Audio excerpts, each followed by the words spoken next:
Some people climb to heights I've never seen. Too many falling down off their feet. These stories take digging deep. Eyes wide open, words unspoken. Where are you going, darling? Where have you been? Stories to tell, emotions we felt, good and the bad in the hands we've been dealt.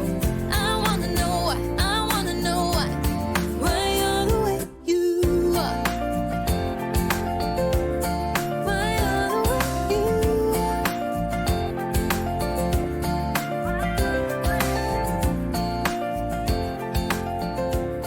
Why you're the way you are.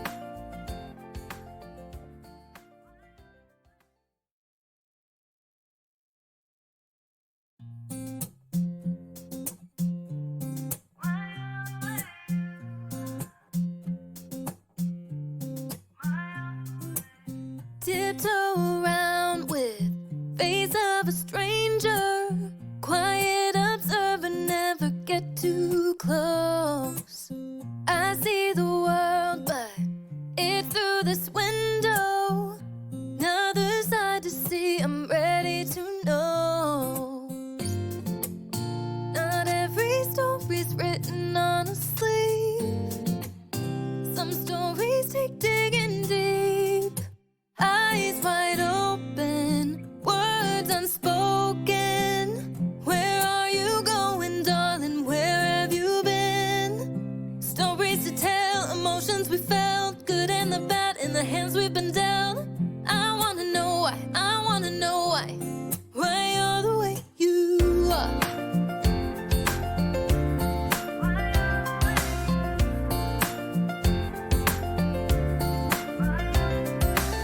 He's from the city, she's from the south. Two different chapters told miles out. Their back row living in his White House. So many stories that I need to know. Not every story's written on a sleeve. Some stories take digging deep. Eyes wide open, words unspoken. Where are you going, darling? Where have you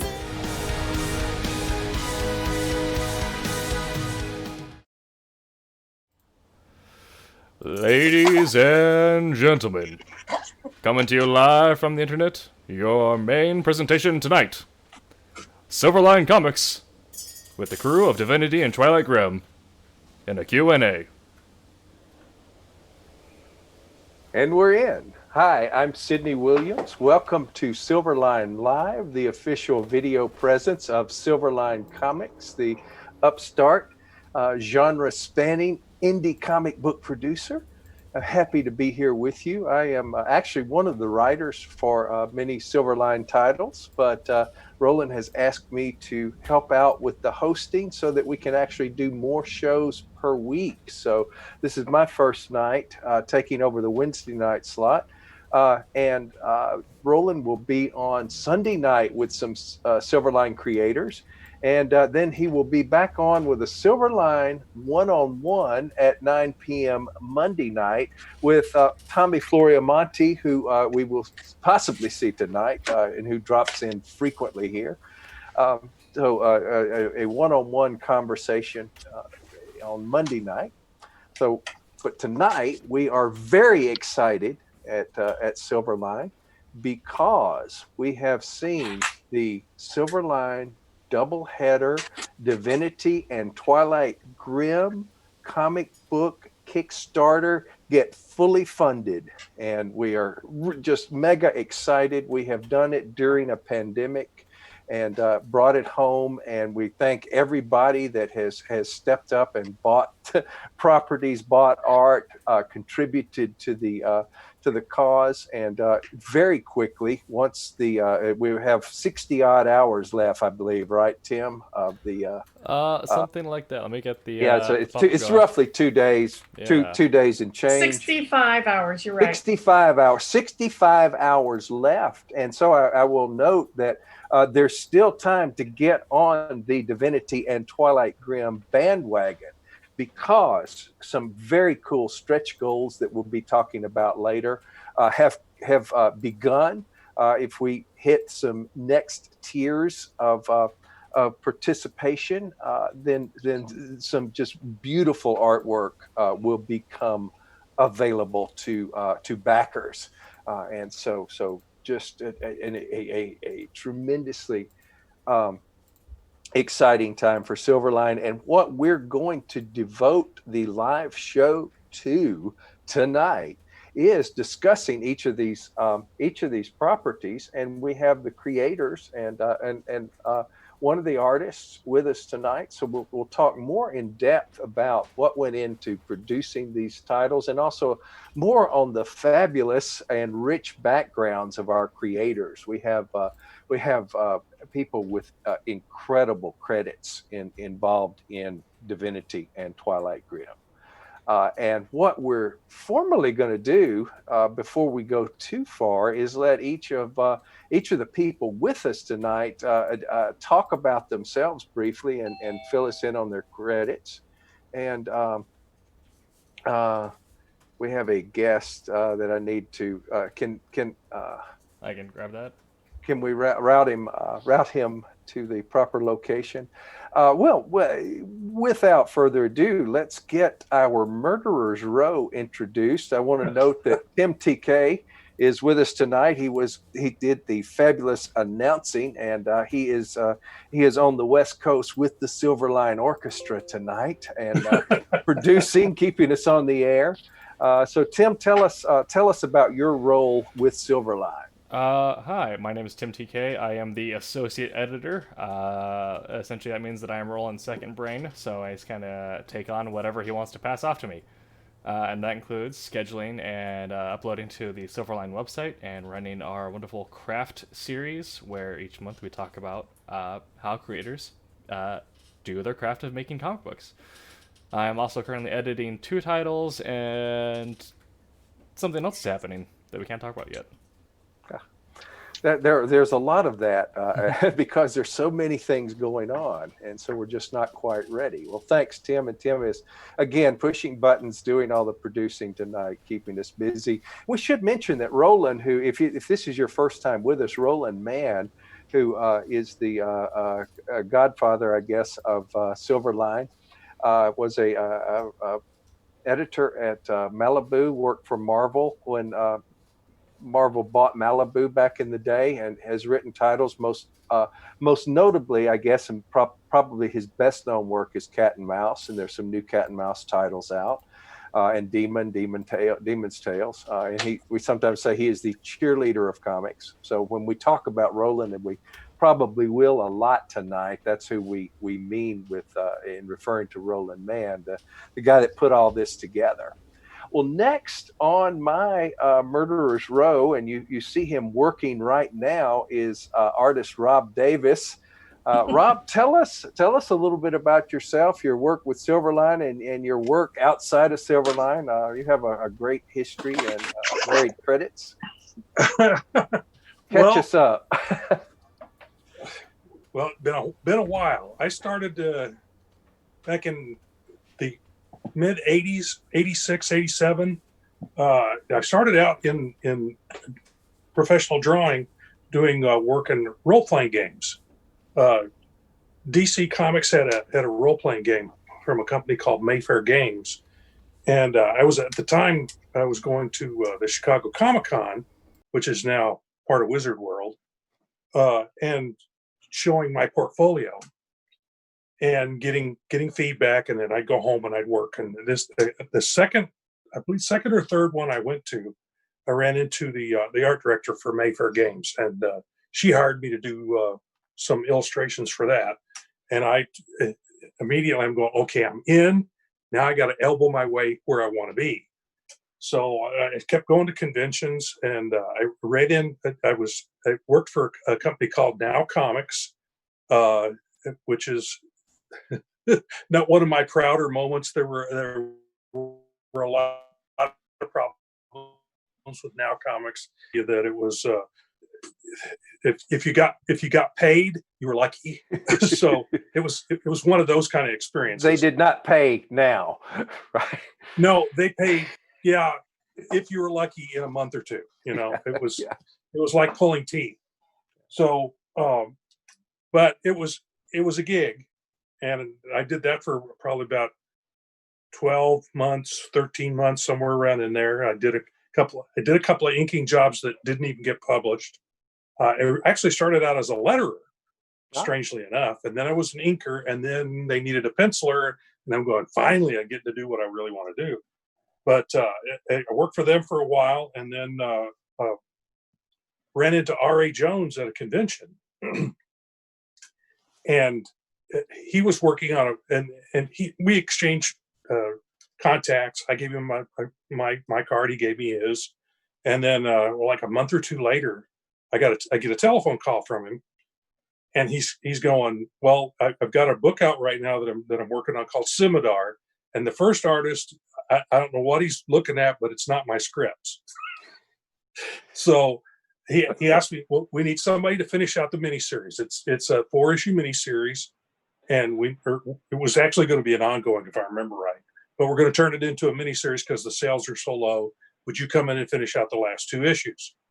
So I jump in, do the first issue, it's the 3rd issue of this 4-issue now miniseries, and sales start back up, which surprised even me, but at least I was following the script that Ari was writing, and plus I was bringing some of the racier ideas that he had about this book, because he had some very very strong ideas about where this was going to go, and it wasn't going to be just a kid's book. This was going to go the next level.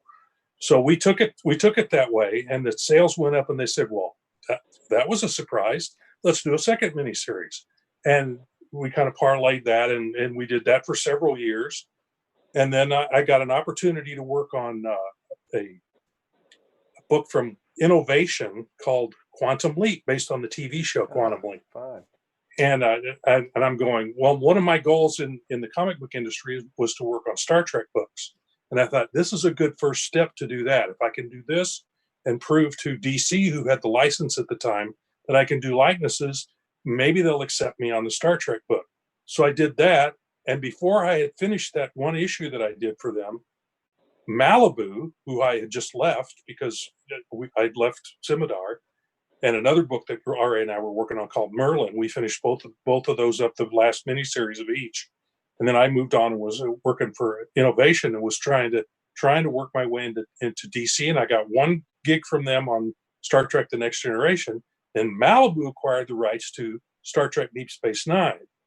Since I had their number, I dialed them up and convinced them to let me come back and work on that as well. And they put me on, the artist who was working on it at the time could only do a couple of issues at a time. So they needed somebody to fill in every 3rd issue. So I was filling in for him, and then also doing Deep Space Nine miniseries in addition to that. So that kind of parlayed into things. And then I got a little bit more work from DC, and then eventually was working on that, and did a 5-issue stint on Star Trek with Kirk, Spock, and McCoy. Cool. And then after getting that gig that kind of went away for a little while, and I was back doing the Deep Space Nine stuff. And the editors there asked me to work on, they had acquired the rights to Voyager, Star Trek Voyager. And I was going to be the regular penciler on that one. Well, that's when Marvel decided that they were going to buy, I think they had bought Malibu at that point. And, but they were going to shut down Malibu and bring everything over to Marvel and fire everyone that had worked at Malibu. And then, so that kind of ended my career in comics there for a while. I tried for a while to get in, but all my contacts had either left the industry or got fired along with me at Malibu. Struggled for a little while, got a few things going, but that kind of went by the wayside. But the industry's kind of like that. Every 10 years or so, it's up and down. So I tooled around a little while. I worked as a graphic designer at a t-shirt place. I did some advertising art. I did some design work for some professional wrestling video games. And then as things progressed, that wasn't going to be a regular gig anymore. Started having kids with my wife, had a mortgage, and I'm going, okay, I needed something a little more steady.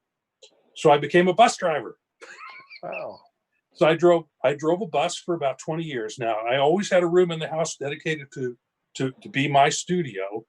I'm in it right now. So I kept at it. But my focus on making a living was with driving a bus. Ended up becoming a bus supervisor. I retired from that, semi-retired from that a few years ago, kept on driving. And then COVID-19 came along and kind of essentially completely retired me. So, but in the meantime, about 10, 15 years ago, I ran into an old friend of mine, Ron Fortier, who wrote for Now Comics, the Green Hornet comic books. Anybody remembers that from back in the 90s? And I was doing something on the internet, and he saw it and got a hold of me. And he had this idea for a book that he wanted to try to sell called Daughter of Dracula. And it was either going to be a miniseries or a graphic novel. And we kind of decided it was probably going to be best as a graphic novel. And he asked me if I'd be interested in it. And I said, well, I don't know. Send it over to me. Let me take a look at it. Well, I looked at it and I liked it.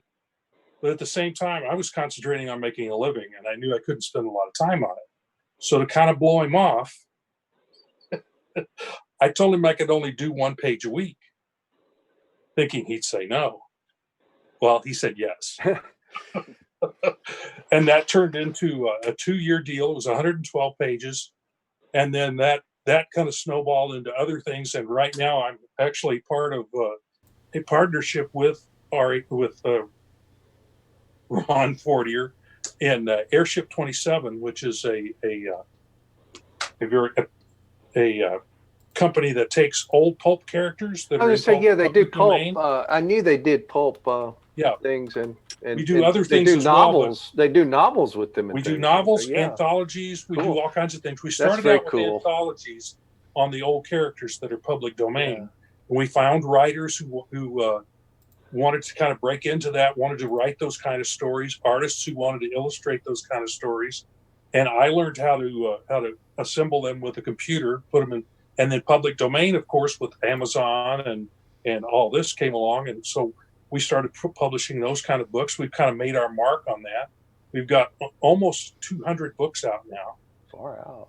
They're all up on Amazon, and they're all available. What's nice about print on demand is you don't have to have a big amount of money to chunk into buying a huge print load of something. Our warehousing and all of the headaches that used to exist. Yeah, Amazon is our warehouse. There is a lot of love for those characters, so it's great that you're able and to we pull don't together. change them, we don't update them. A lot of times they'll try and update them to the common day. Yeah, there are some editions of the Spider that were updated, I think, in the 60s, and with 60s style covers. But it's not the pure stuff. We're doing the original. We're doing them just like they were back in the 20s and 30s. Cool.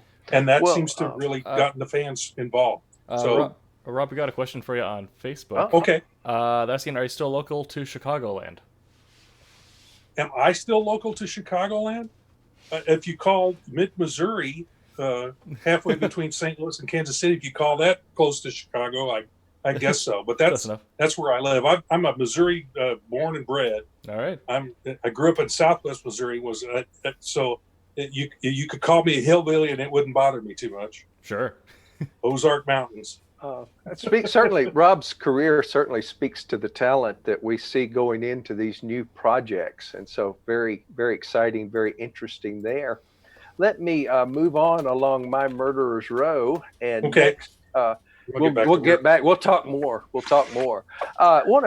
Next on my murderer's row is Barb Kaalberg, the creator and co-scripter, I guess, or co-writer of Divinity. We'll let her tell us the particulars there.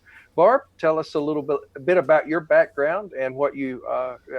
We'll talk more about Divinity later, but you can fill us in on what's going on with that.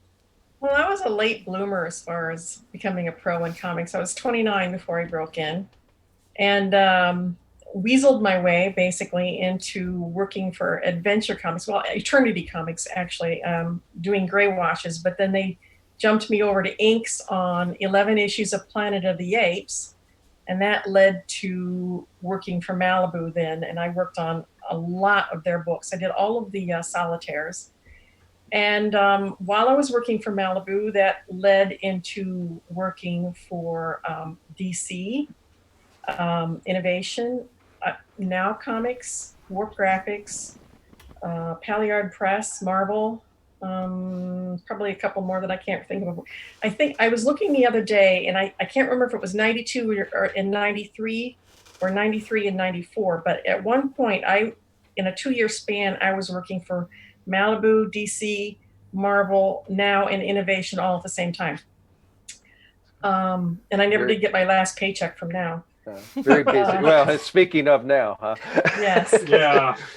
And I spent 2.5 years on Impulse for DC Comics. I did 17 issues, which was all of their existed, of Primal Force for DC. I worked on Barbie for Marvel, She-Hulk, Captain Marvel, with Dwayne McDuffie, Hawkman, Green Lantern, Elf Quest for Warp Graphics. Did you do work on a Freddy Krueger? I did for Innovation. I was like the queen of the horror movie adaptations for Innovation. I did Child's Play, Freddy's Dead, Lost in Space for Innovation. I did a lot of course, and that was the original Lost in Space. Yes, and that was I was working with Bill Mooney and Miguel Ferrer on that. The reawakening, and they were Barnes and Barnes, the singers. I think they were also singers, and of course Bill Mumy, the original Will Robinson.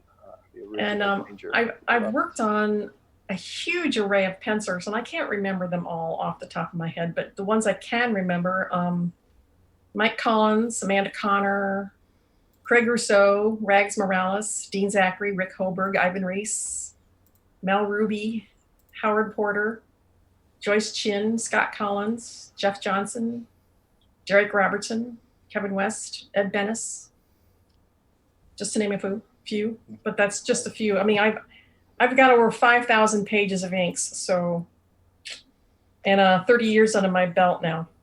I got out for a while when the big implosion happened in around 2000, and went back to what I was doing before I got into comics, which was accounting.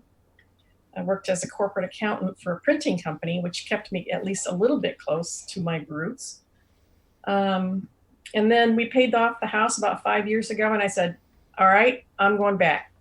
Because I can't, once comics is in your genes, it's there to stay. You cannot get rid of it. You've got the itch. So I got back into it part-time with doing Cat and Mouse with Roland and Dean. And somewhere along the way doing Cat and Mouse, we talked Roland into kickstarting, not Kickstarter as in Kickstarter, but kicking in the pants, starting Silverline again. And he says, well, I can't do it by myself. I tried that once and it about killed me, and so did BJ. So he says, I'm going to need help this time. So the deal was that people would help out, but they had to also lend their talents in other fields to help run the company.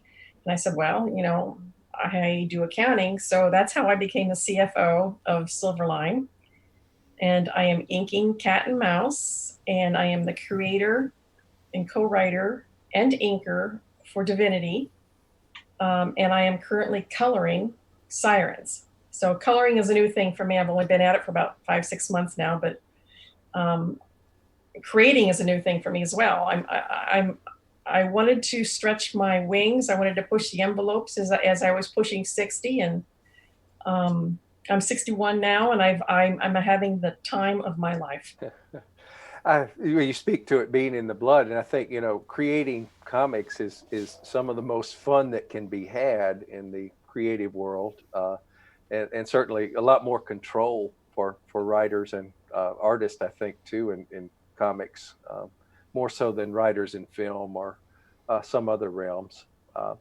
Well, great, Barb, and we'll talk more about Divinity in a little while. I will note, I wrote the comic Sirens that Barb's talking about. It was originally published by Kaalberg as a black and white horror tale back in the day, and Silverline is going to bring out a color version, and Barb is making the color version possible with some really great looking work on what was beautiful black and white art. So it's becoming a whole new interpretation of the world, and it's really wonderful.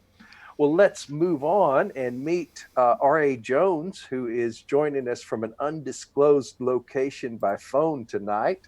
R.A. He's at a black ops site. Yeah, yeah. And in a secure location. He is the writer on Twilight Grimm, one of the titles in the Kickstarter doubleheader that just funded that we were talking about. R.A., writer, genius, creative genius, novelist. Tell us a little bit about yourself. All right, I'll be glad to. Before I do, though, I want to comment on something Barb said about the comics being in your genes. It certainly is in the blood, I think. I've noticed more than once in my career, I've encountered artists, especially, who, for various reasons, have had to take other types of jobs, usually in the commercial art field, and making great livings at it, probably more money than they could in comics. And yet, again and again, you'll hear, and you can just tell, they would almost sell their soul if they could switch that around, though, and dump the commercial stuff and just draw a comic. Corporate accountant, yeah, and I would have dumped, and I did dump it all. And oh, absolutely. Rob nodded when you said that. All right. Yeah, So. I get it. I've witnessed it. I felt it myself, of course. It is there. It is. I often say that people who write, who draw, who are musicians or actors, are often said by other people to have a talent or a gift. I think it might be just as legitimate to say that what we have is a usually mild and usually benign form of mental illness, in the sense that as I say about myself, I look at the same things everybody else does, but I see something different than they do. Yep. And that's where the creative spark comes from. For myself, it started early on. I knew I wanted to be a writer by the time I was about 13 years old. And I first made my mark in the comic business actually through the fans aspect of it. This was, of course, long before you had blogs and podcasts and such. But you still had some viable comic book fan magazines, and one of the more popular of the day back in the 1980s was a magazine published by Fantagraphics called Amazing Heroes. And I started writing articles for Amazing Heroes, then became their the resident comic book reviewer. And it was through that column that I became known within the industry, within fandom, but also within the creative side too. Creators and editors would read the magazines back then as well. Comic Buyer's Guide was another popular fan magazine at the time, and in one of their annual fan polls, I was selected as the favorite writer about comic books, and was able to parlay that into a leap into the creative side. My first job was actually as an editor for a small publisher called Elite Comics. They put out a book called Epsilon Wave and a book called The Sea Dragon that had a little bit of a cult following, I think, to this very day. And then when they went the way of most small publishers and the Flesh and were gone, I was able to leap over then. Malibu was just really gearing up. And so one of the first series they decided to do was a book called Dark Wolf that was co-created and written by me and my co-creator, artist Butch Burcham. And we went from there, and I did many titles for Malibu over the years. I'll always remember at one of the Chicago cons, I was talking to a fellow pro when yet a third pro came up, and when I was introduced to him, his comment was, R.A. Jones, aren't you the guy who writes all the independent comic books that Chuck Dixon doesn't write? and that was kind of how it was then. And, you know, but besides, and for Malibu, probably my best known, most controversial work was the series Scimitar, many of which I did with Rob, and show that nothing really goes away. Just a year or two ago, I actually wrote a Scimitar prose novel for Airship 27 with interior illustrations by, of course, Rob Davis. What went around came around in that sense. I also was fortunate enough to do a fair amount of work for other publishers as well. I adapted a Harlan Ellison short story for Dark Horse and their Harlan Ellison's Dream Corridors series. For Marvel, I wrote an issue of Weapon X, and I also wrote a Wolverine Captain America miniseries that was beautifully illustrated by my old buddy Tom Derenick, who had worked with me earlier at Malibu on the Protectors comic book series. I wrote a Golden Age Green Lantern story for DC. For Image, I co-wrote a series called Bulletproof Monk that then became the inspiration for a motion picture of the same title. Of course, as often is the case with Hollywood, the title of the movie and the name of the main characters were about all that movie had in common with our comic book. Yep. I also wrote two short comic book stories for the anthology series Metal Hurlant. And both of those stories were later adapted to film and became episodes of a short-lived French television series called The Metal Hurlant Chronicles. And those have even aired on the Sci-Fi Channel here at one point. And those were very faithful to the original, and unlike Bulletproof Monk, also included acknowledgement of the original comic book creators as well. Oh, nice. So that was nice. And then in recent years, I have largely devoted myself to writing novels. I've now written or co-written more than a dozen novels, including several for Airship 27, but I've also written a series of novels for Westerntainment involving a group I call the Steel Ring. And they'll be recognizable to those who were fans back in the 90s of the series Protectors. How the Protectors came about is Malibu discovered that one of the early comic book publishers, a company called Centaur, that ran from about 1939, 1942, 43, before they went out of business, and no one had ever renewed any of the copyrights. So all the characters were in public domain. So they asked me to help them create a new modern-day series using those characters, and we did. It was entitled The Protectors, set in the current time of the 1990s, and various spin-offs, including The Ferret, Man of War, Airman, The Arrow, which was one-shot, which was written by Roland Mann. And so these novels that I collectively call the Steel Ring novels came about when I was approached by a gentleman who asked me, he told me he always liked those comic books, and asked if I would have any interest in writing prose adventures using the same characters, but if I didn't mind setting them in their original time period of the late 30s, early 40s.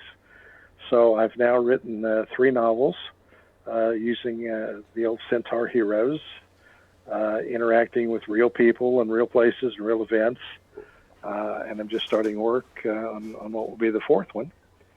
And as I said, several books for Airship 27. I just turned in the manuscript for my latest effort to them about a week ago. It's for a novel that's going to be entitled Alice in Neverland, which, just as the title suggests, it's Alice from the Alice in Wonderland stories, now a few years older, and she decides to take another plunge through the looking glass.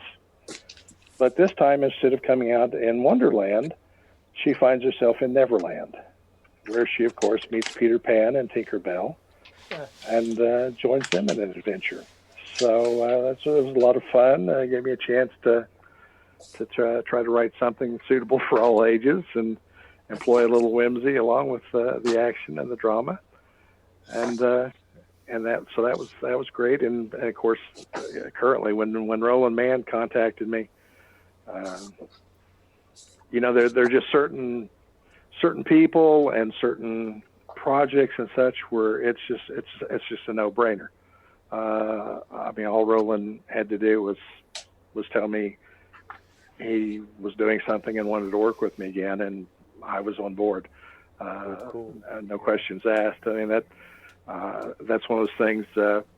Barb may not even know this herself, really, but the book I'm working on with her, Divinity, I've told people it's the first time I've ever accepted a writing assignment without even knowing what it was I was going to write. Interesting. Because literally, Roland simply sent me an email, telling me that Barb had an idea for a series she was wanting to do, but that she wasn't comfortable doing it all, scripting, and wanted to know if Roland would help her find a writer to work with her. And he sent it on to me, and that was all I needed. A, it was Roland. B, it was Barb. I'm honored. Well, it's one of those cases, Barb. I mean, besides just being one of the loveliest ladies in comics, back in the day, again, we were both doing a lot of work for Malibu Comics. We just never did anything together at Malibu Comics. And I always hated that because I was a huge fan of her work. She was and still is just an outstanding inker. I loved what she did, but it just never worked out for her to work on anything that I was writing. So that was all it took, literally. And that was it. I had no idea what her idea was at that point, what kind of book or story it was going to be, and I didn't care. I just said, hey, it's Roland, it's Barb. Yes, tell her if she wants me, she's got me. I'm all in, and let's do it. And it's been great. As I knew it would be. You're making me tear up. Jeez. Oh, well, it's all true. All true. I wouldn't have said it otherwise. It's very nice to. Well, fortunately, we've gotten fantastic reviews on the book, so I think we made the right choice here. Yeah, great stuff. Well, Mickey Clausen has joined us, who is the colorist on. Is it colorist on Twilight Grimm? Oh, he's still muted. Yep. Yes. Is he muted? Okay. Mickey Clausen has joined us too. We will chat with him in a little while. Tim, are we set up? We have talked for a while, and it is about the 9:40 mark, almost 9:40. We have a review tonight from our friend Wayne Hall, and are we able to run that now, Tim? We are. Okay, let's. We will cut to that then. This is all opinions are those of Wayne Hall and not those of Silverline Comics or any of its affiliates or other creators. If you feel they need a flame, don't do us. Yeah. So when that's possible, we will go to the review.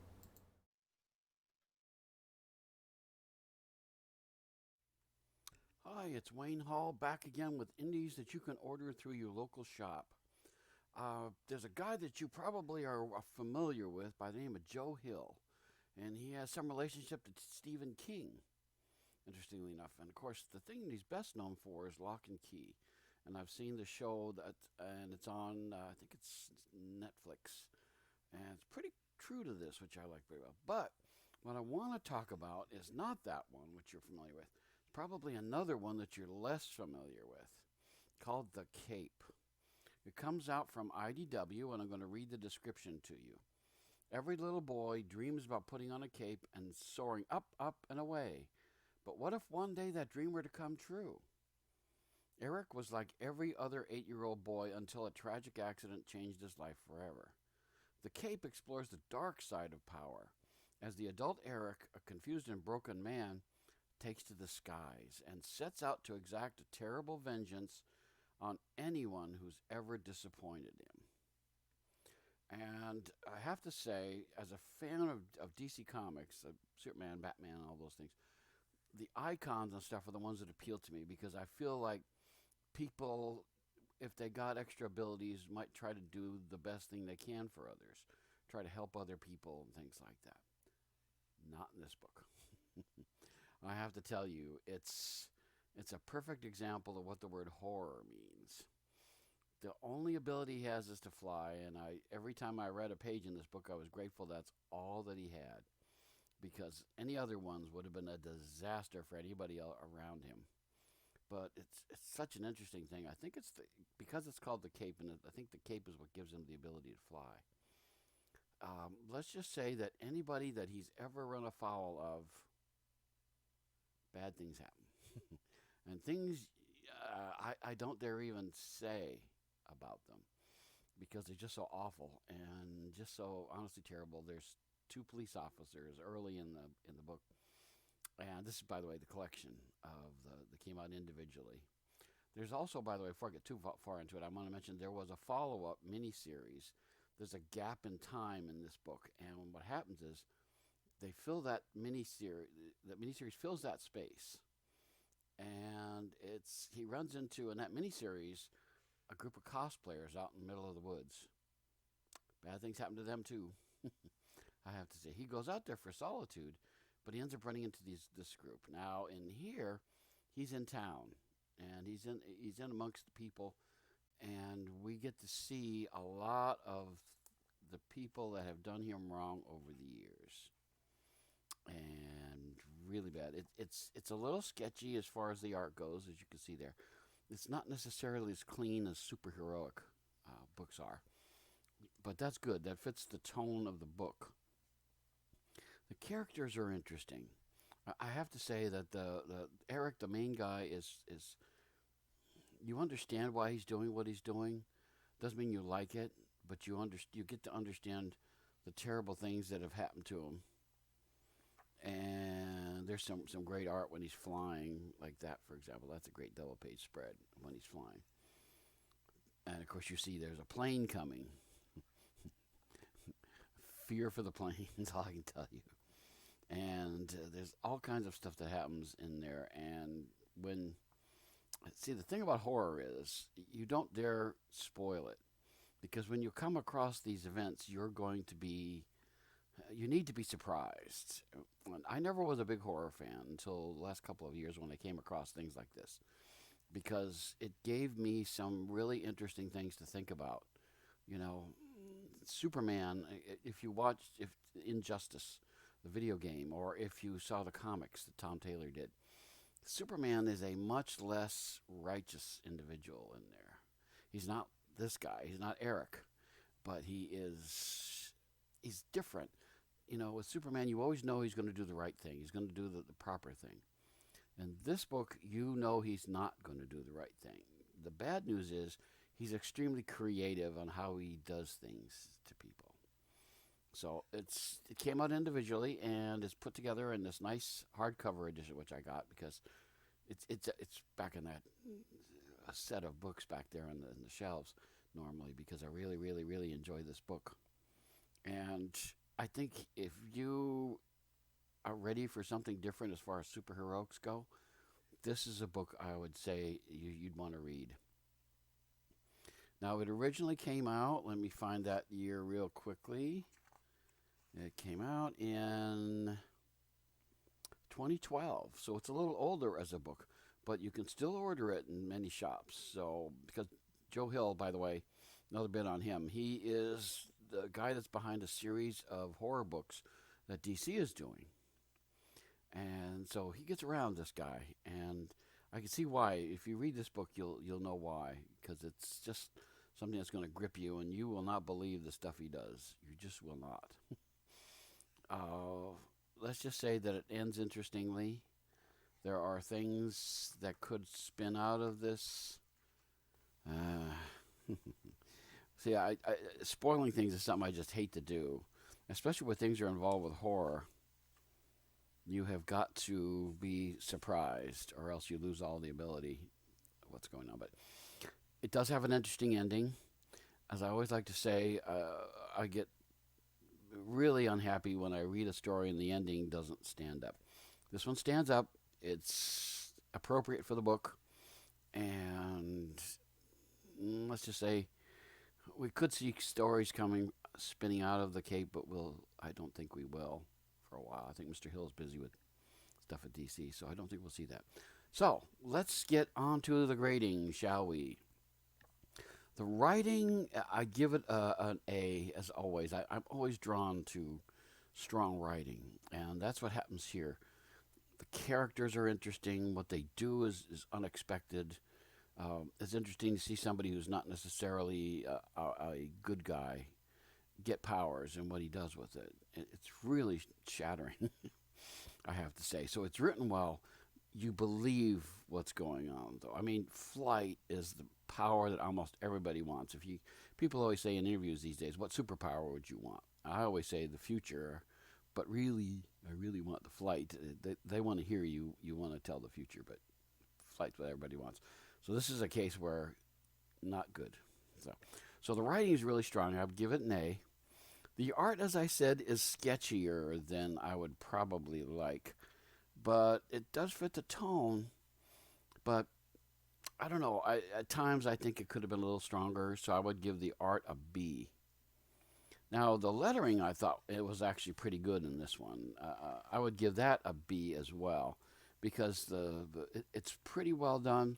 They let the art shine when it needs to, and the text is really interesting. When horrific things happen, you don't need the lettering, and they're good with that, so I think that's good. Now, literary merit. Does this book hold up as a literary story? Yeah, I'd say it does. It's got surprises along the way. It's got interesting characters. It's got stuff. Now, I would say this is not for young kids. You know, if somebody like Superman, you're a 7 or 8 year old boy, not for them. But I'd say if you're an adult and you're looking for something that's different, I would give this a B, strong B. Fun factor, no. There's no fun in this at all. If there's any humor at all, and there's very little, it's dark. So I would give it a C on fun factor. Overall grade, because Mr. Hill is so good at what he does. It's hard not to give it anything but an A. But I'd probably go like a B plus or something like that. It's different, and I love different. I love something that surprises me, and that's what this book does. It doesn't surprise me in the fact that he does bad things, but what he chooses to do surprises me. If you read the book and you get to this business with the two cops, you'll see what I'm talking about. Very stuff. So I would give it like a B plus, and I don't normally want to fudge in the pluses and stuff, but I don't know if it's an A, because the artwork kind of flusters me a little, but I would say B plus, something I don't normally do. But it's the Cape. It's from IDW. You can get it through local shops. If they don't have the Cape, try something else that Joe Hill is doing. Although, don't normally want to promote DC in these things, but I would, again, Lock and Key. If you haven't read Lock and Key, that's a good one to go back to. So Mr. Hill is doing a great job on the horror stuff, and I highly recommend that. And until next week, keep reading your comics.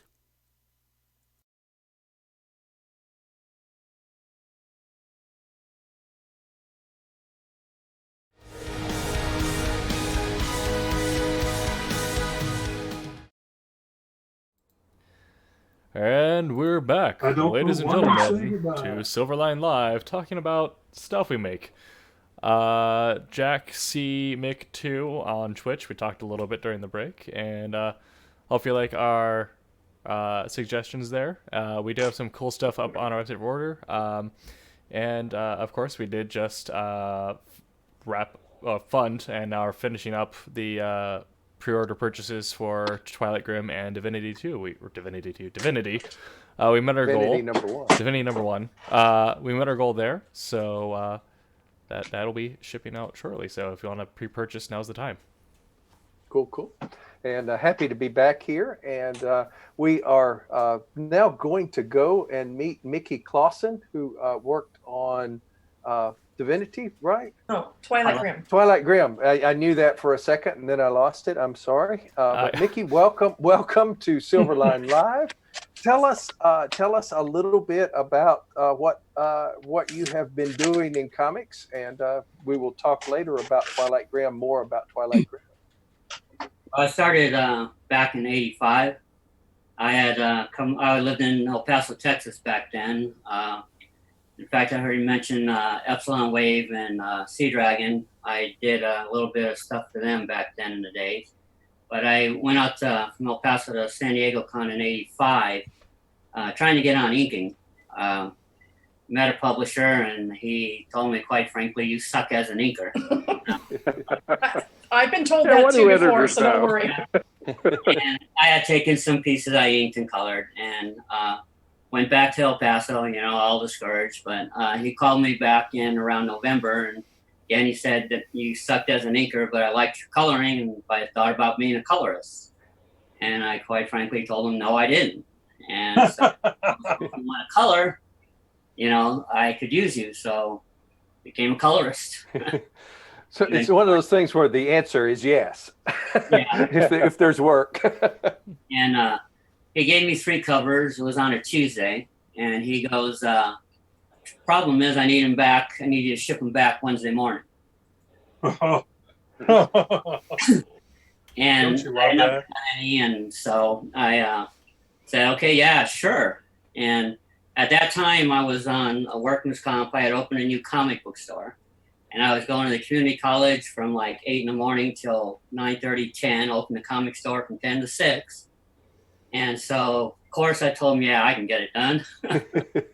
Lie through your teeth. That's what I did to get my first job. Yeah. And I had finals that night. Ooh. And the next Wednesday night, we were supposed to leave to Houston, Texas to see my sister and them for Thanksgiving and stuff. And my wife kept telling me, no, don't do it, but so I've been waiting, it's been like 4 or 5 months. I can't turn down the first job. So I did it. I got them done, got my finals done all in one night, got them off to FedEx in the morning, worked all day till the store closed at 6, hopped in a car and drove 13 hours all the way down to Houston.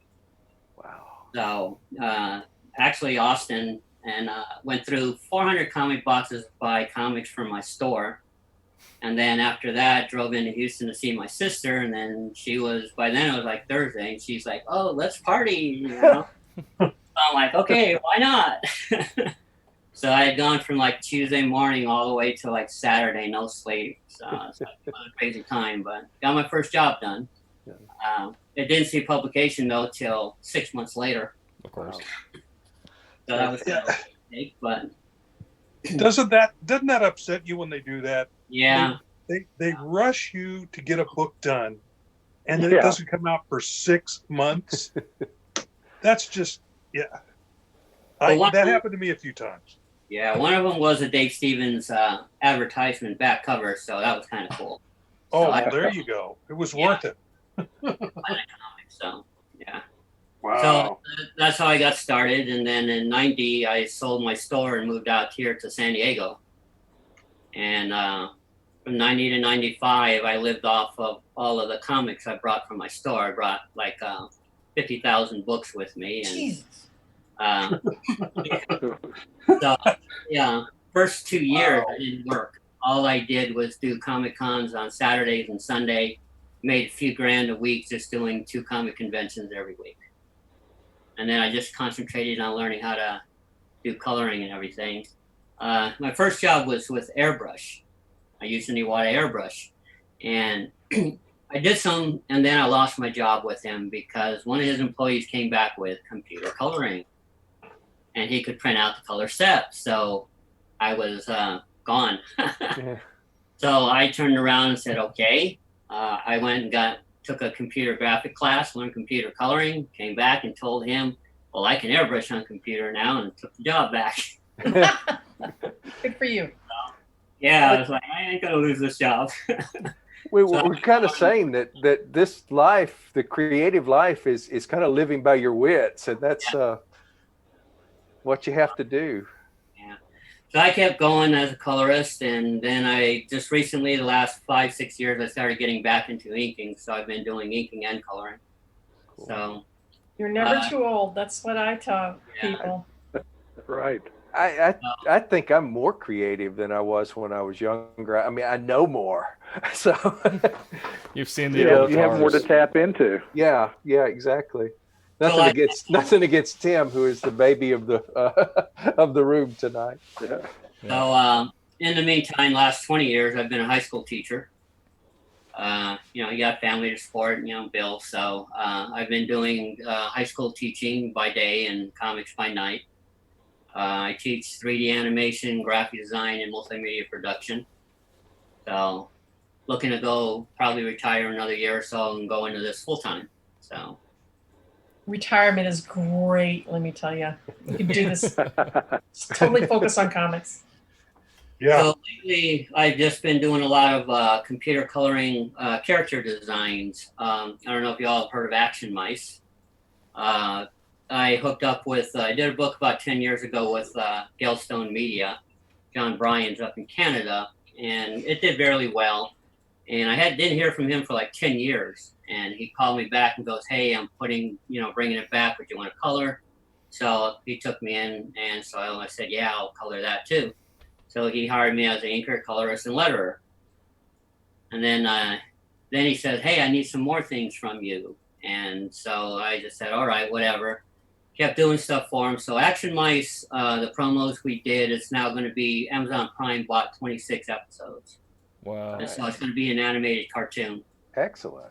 And so the last few months working with him, we came up with an idea of barriers, John did, and I did all the coloring of the character designs, and that is now going to be an animated cartoon show. Excellent. And the recent one, if y'all remember PandaCon by Dave Garcia. Yep, I do. Yeah, okay. I met him about 30 years ago at Comic-Con. We became good friends, and a couple of years ago, I started telling him, I had just got my stuff out of storage, and I found the whole set of PandaCon comics. And I said, it must be fate that these comics show up, and I know you. And so I told him we should bring it back in full color. And of course, he's like, well, I don't got the money for that. And I told him, well, if you just say yes, I will re-ink them so I can get all the Zipatone out. I'll re-ink all the comics. I'll color them all, and I'll re-letter them all. And he said, yeah. Took me about a year to convince him to say okay. So he gave me permission. I started on them, and I contacted John up in Canada and said, hey, do you ever remember them? And he ended up being a big fan of PandaCon and the Turtles. And so we've been talking for the last year, and about 3 weeks ago, we signed a deal for a PandaCon animated cartoon show. Oh, wow. So Dave Garcia and Monica are ecstatic about it, and so things are moving forward on that end. So it's been a hectic career. Yeah, very cool. Very exciting stuff going on, though. And again, it speaks to the talent that is in this one Silverline Kickstarter that has, again, happily fully funded. We well over the mark now. I was telling people in the Silverline Facebook Messenger group that it was kind of like watching that championship game with the Saints a few years ago when it was the first time the Saints might go to the Super Bowl.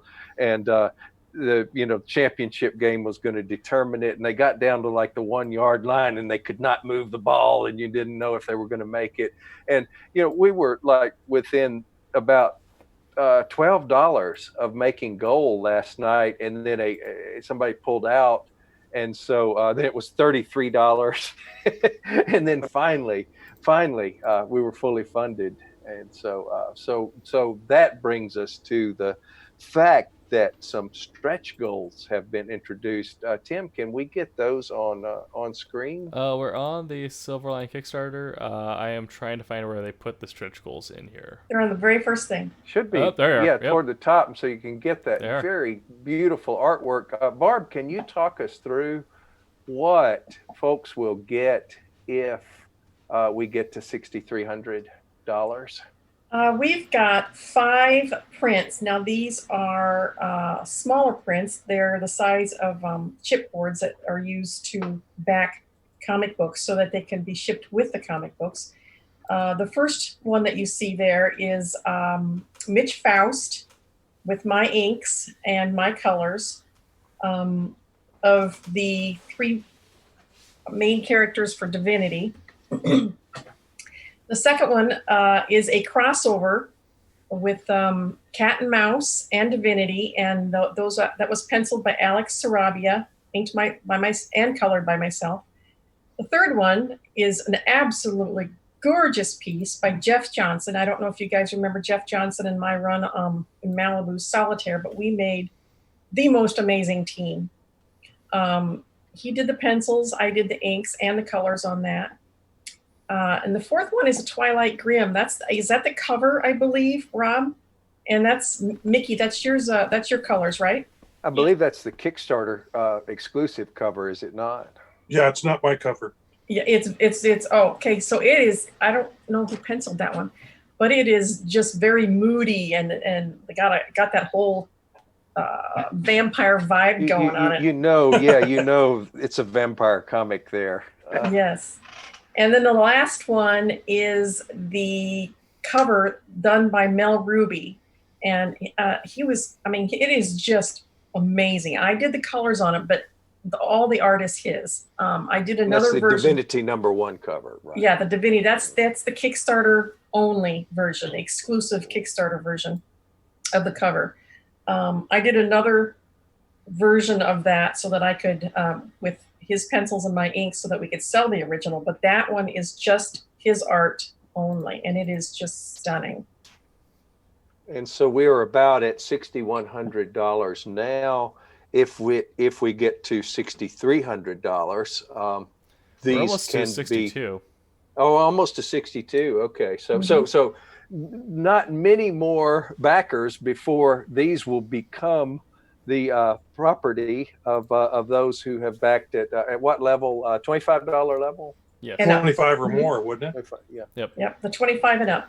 Yeah. Yep. So some great extras that can be had, and certainly there are many packages and many great opportunities for great art rewards if you back this project or this dual project.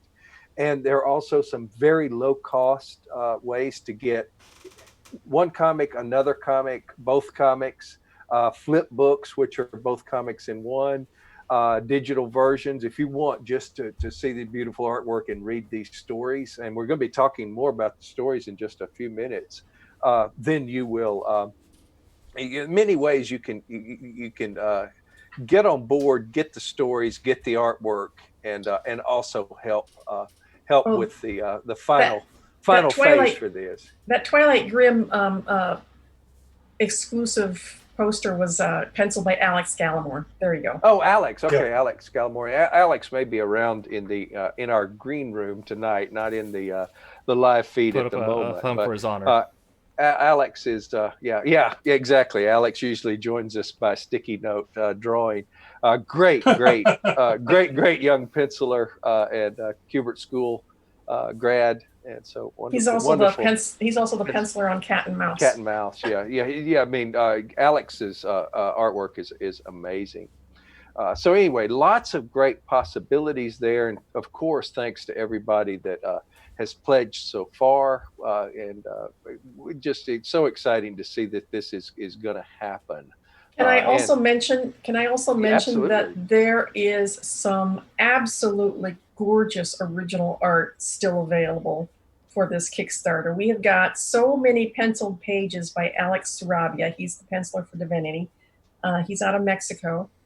And his pencils just blow me away. And there's a bunch of his pages. He is terrific. You kind of found him, didn't you, Barb? I did. Actually, he found me, but he friended me on Facebook and private messaged me and said, one of my greatest dreams one day is to work for you. So I flipped over to his Facebook page and was looking at his art. I was completely blown away. And so I messaged him back and said, how about right now?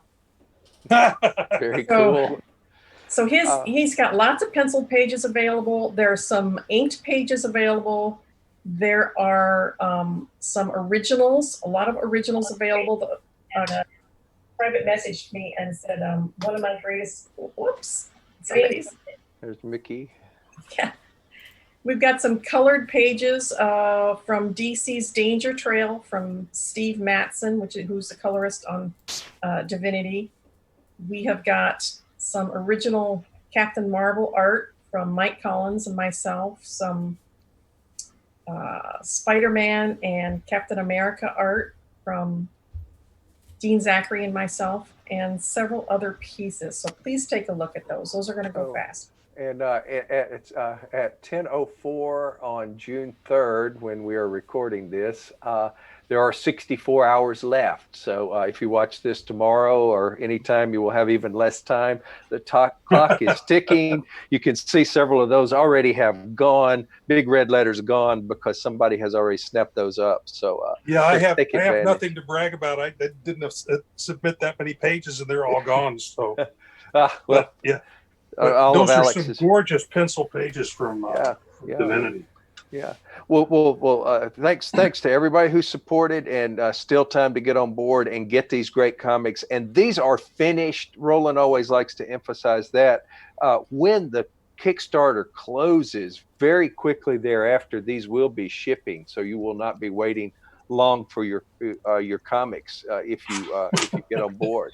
And we'll mention this again before we go, but I want to talk more about the stories. And Barb, if you don't mind, since we have talked about Divinity in previous installments, I'd like to talk to R.A. a little bit about the creation of Twilight Grimm. And since Mickey is with us tonight, talk a little bit about the origins of Twilight Grimm and the story and just what's going on. R.A., was it the first thing that popped up when Roland said, would you like to create a new comic for Silverline?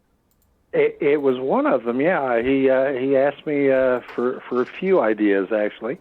Mm-hmm. So I sent him 3 different short pitches, and one of which was, of course, Twilight Grimm. He passed them on to Rob to see if Rob would be interested in any of those. And fortunately, he was most interested in Twilight Grimm, which would have been my first choice for him. So that worked out well. It's a little different in that it is a modern day vampire story, yet some of its roots go all the way back to the days of the Old West in America, which I'm a huge fan of anything having to do with the American frontier or the American West. And of course, vampires have fascinated people.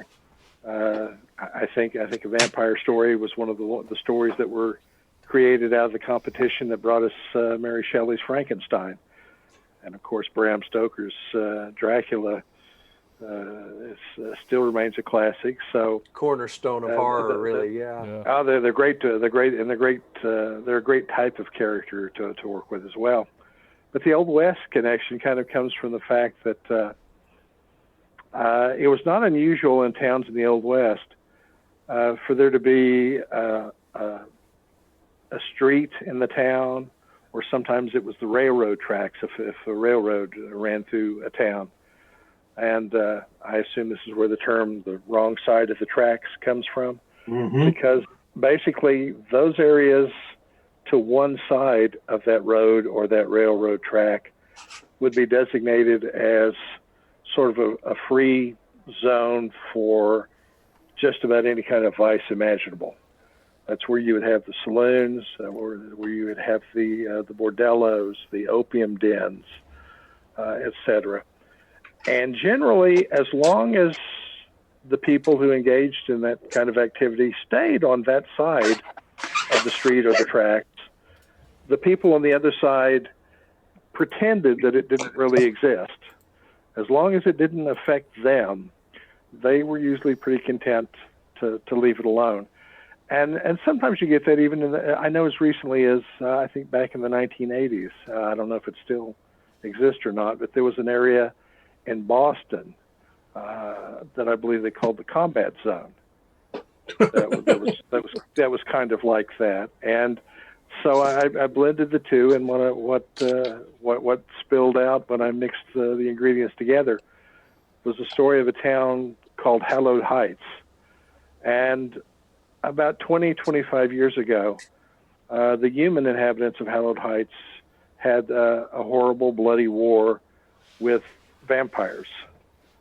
And the conclusion was kind of inconclusive, as wars sometimes are, and they reached an agreement that both sides could live with. So a wall, much like the old Berlin Wall, was built across Hallowed Heights.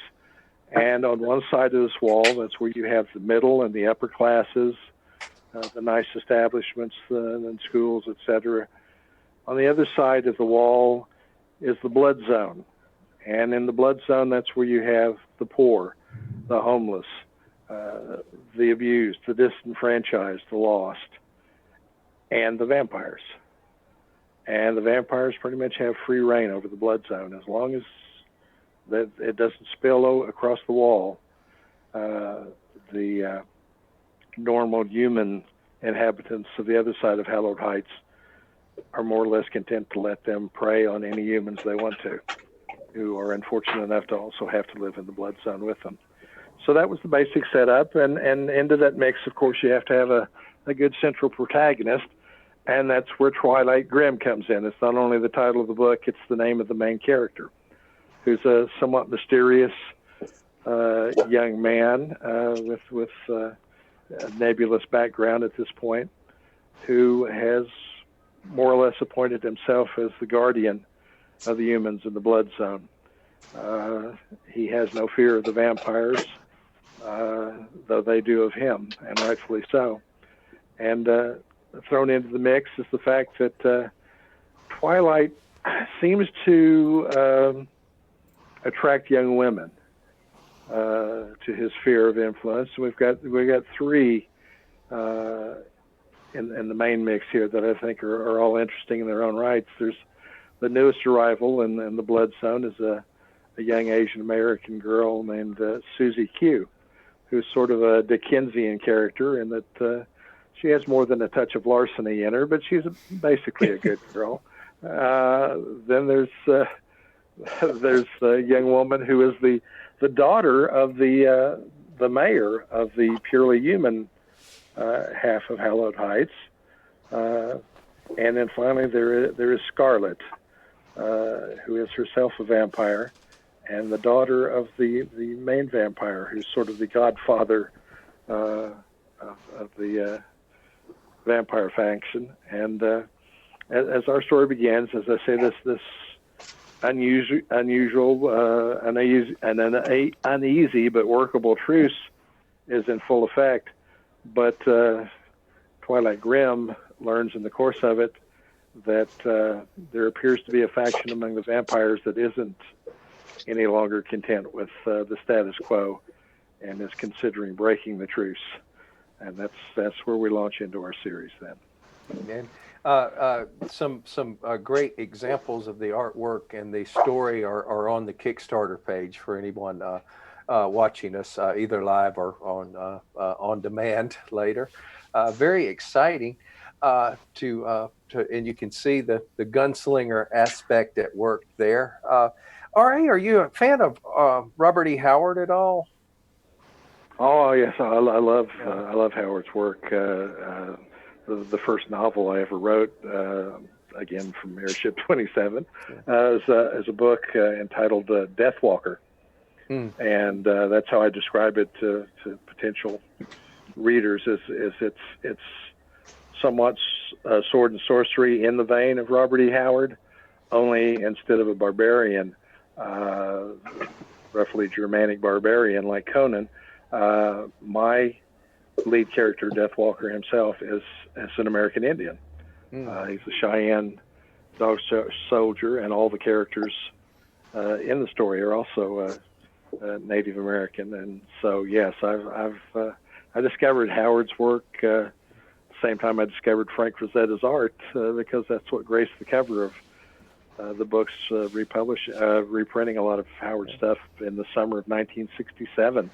Yeah. So nice. I've been a fan of his, and with a little bit of Edgar Rice Burroughs thrown in there as well. You can see influences both in another comic book series that Butch Burcham and I did that's entitled The Fist of God. That actually may, in the near future, be reprinted as a graphic novel. Nice. Well, there is a Robert E. Howard story, a Western vampire story, and I wondered if you had ever encountered that. But also, is there any Solomon Kane influence on Twilight Grimm? That's possible. That stalwart, standing up against evil and everything. Just that spirit struck me. I wondered if. It's one of those things. It's sometimes it's less noticeable in writers than it is in artists, as far as influences go. It's not unusual to be able to look at an artist and say, okay, that's not Gil Kane or that's not Jack Kirby, but I can tell this person was influenced by them. Yeah. And it's the same with writers. I think just by osmosis. It's kind of in the brain. Writers are usually Yeah. voracious readers as well. Yeah. So just kind of by osmosis, you do. I think, for instance, one of the things you probably will also find in Twilight Grimm that may make you think actually of the Solomon Kane things is the spaghetti westerns. Of Sergio Leone. His work has influenced my own, especially naturally enough, my comic book work and visuals. And another thing at work here that Rob mentioned many times over the years on our work together is that he and I have a wonderful connection there. He calls it synergy. Where my writing kind of gigs him to step it up a notch with his art, and his art then in turn kind of gigs me to try to step up my game a little bit as well on the writing end. And so together, I think we have always made a terrific team. Well, and I wanted to. It's fun when that happens. And Rob, I wanted to ask. You started probably getting some character suggestions from RA. What went into kind of creating the visuals for Twilight Grimm? Well, let me see here. I know I've got those here. Yeah, here. I've got those here. I was sent a description of the characters. So a lot of times when I'm doing a new book, I will sit down and do out sketches of each character. And that's Scarlet from RA's description. And then we've got, that's Dinka Dupree. Based on, again, these are all based on his descriptions. Now I take them and, tweak them with my style. I add or subtract or now, and then while the book was going on, we had in the issue 2, we kind of do a flashback and do a scene where there's a big riot, and we needed the police design their costumes. So I did that up real quick. Show that again, so that I can keep it it's the same from scene to scene. Here's another one. Yeah, I didn't do this with Twilight Grimm, but there have been times in the past actually where when I'm creating a totally new character, that I have actually drawn the original character concept myself, using the old principle that a picture's worth 1,000 words. Yeah. And then sent that to the artist, knowing that he or she then, of course, will take the crude thing I've done but it does it. A good example of that, if anyone remembers, actually a character I created called White Devil. That series was published by Malibu Comics, and actually a sequel after all these years. White Devil 2 is scheduled to be offered in the near future from what's that name of that company again? Silverline. Make mine Silverline. So after these many years, there will be a White Devil sequel appearing before long. And is that Twilight Grimm we're seeing there now? Well, this is this was going to be a point I was going to make. Yeah. This is the original drawing that I did for Twilight Grimm. Now, this is what he looks like now. Yeah. Now, what happened was that as I was reading the script, I think between the time that he had written the character descriptions and he wrote the actual script for it, he had some thoughts about deeper thoughts about what Twilight Grimm should look like. So he told me that he should look more like a rock star, have a rock star look to him. In fact, like Morrison, the Jim Morrison of the Doors. So I went on the internet and downloaded a bunch of pictures of Jim Morrison and have based his look, Twilight Grimm's look, on Jim Morrison. And this is, if RA's listening, this is the first he's heard that I actually did do that. That I took it. I took it originally. Yeah, the original drawing I did looks like this, but the actual, I'm going to pull it in there closer so you can see the face a little bit better. But if you look, you'll see the influence, the Jim Morrison look. He looks ready to break on through to the other side there for sure. Absolutely. He's got that same sort of smoldering sexuality about him that Morrison had, I think. Well, yeah, and the character is appropriately named. He's got a grim demeanor about him, and that's you can only do so much of it. I like to do subtle things in the art, and so there's a subtle difference between each kind of grim look about him. That makes it a lot more fun to do. That was one of the reasons Rob was so perfect when we worked on Scimitar together, because the character of Scimitar is an empath. So, yeah, subtleties of human emotion and how they're expressed, right, and facial expressions and body language and so were very important to that. And Rob was always terrific at capturing anything I threw at him as far as the kind of expression I wanted a character to have in a specific moment or sequence. It is great when that happens. I need to interrupt just briefly because I just got a message from Barb and hit refresh. We've passed the mark for the stretch goal. So the magic number 6,300. Yeah, we're now at 64. All right, 6404. Let's keep it going, guys. So yeah. During the show live, we have surpassed the first stretch goal. So some more stretch goals will be coming in the remaining hours, the roughly 3 days that we have left. Yes, Roland and I are going to have to hammer those out in the board meeting after this. But anyways, the color art that we were talking about are going out to some people now. They're not. It's not a question now. The goal has been reached. So that beautiful artwork is going out to those that have contributed $25. Was it 25? 25. 25 or more, yeah. So 25 or more and so that's already happening. Wonderful, wonderful. Of course, if you Well, already donated more, you can make a second donation or Yeah, purchase you of can 25. you can still jump on, buy some more stuff. There's lots of, even if you bought 2 comics already, there are flip books, there are individual packages, and just all kind of great stuff. There's the black and white versions. Yeah, is there? Yeah. Those There are retro. and I believe is the picture of Scarlet that Rob was showing. Is that artwork still available for purchase or for? It has not been for. It has not been that available. piece, but there is a piece featuring Scarlet, I believe, a page from page 21. So if you like Scarlet, that page went. It go? Which is really interesting. I put that one in there because I figured someone would want to buy some cheesecake because it kind of cheesecakey shot of her. It went last.